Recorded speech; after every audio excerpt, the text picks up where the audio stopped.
உண்மைதான். விவசாயம் என்பது வியாபாரம் அல்ல, நம் வாழ்க்கை முறை. பாரம்பரிய முறைகளே என்றும் நிலையானது என்பதை நாம் மறந்துவிட்டோமே. இயற்கை விவசாயம் என்பது நாம் முன்னோர்கள் தொன்று தொட்டு செய்து வந்த ஒன்று.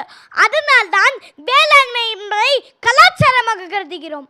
இயற்கை விவசாயத்தின் மூலம் மண்ணின் நீர்பிடிப்பு திறன் அதிகரிக்கிறது. இயற்கை உரமானது மண்ணிற்கு தேவையான அனைத்து ஊட்டச்சத்துக்கள் மற்றும் நன்மை செய்யும் நுண்ணுயிர்களை வழங்குகிறது.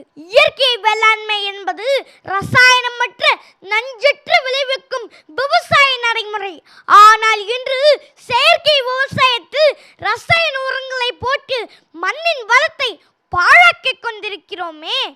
நம்ம பாட்டன் காலத்துல அவர்களுடைய விவசாயம் வாழ்க்கையை நோக்கிய பயணமாக இருந்தது.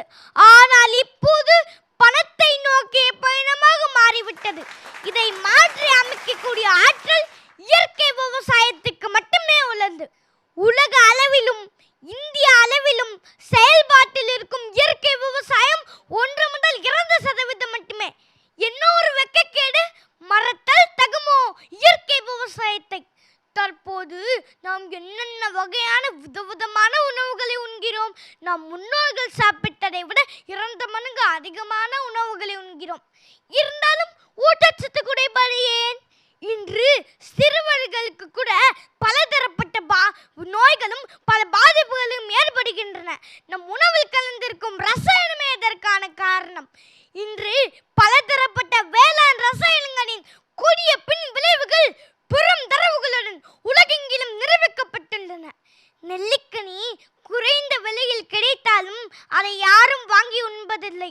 அனுபவத்தால் பெற்ற அறிவு அப்புறப்படுத்தப்பட்டது. தற்போது வியர்த்தால் கூட அதை எப்படி துடைக்க வேண்டும் என்று மற்றவர்களிடம் கேட்டு தெரிந்து கொள்ள வேண்டிய அவல நிலையில் இருக்கிறோம். இயற்கையோடு இணைந்து வாழ்வோர் செயற்கையை துயரம் என்பார். இயற்கையை அழுத்தாழ்வோர் உணவில்லாமல் உயிர் வாழ்வார். இயற்கையாய் பயிர் செய்வோர் உலகையே உயிர் செய்வார். மண்புழு வரச் செய்வோர் மண்ணையே வளம் செய்வார். தற்சார்பு முறை வாழ்வோர் தான் வாழ பிறர் வாழ்வார் என்பதை வருங்கால சந்ததிக்கு எடுத்து வைப்போம்.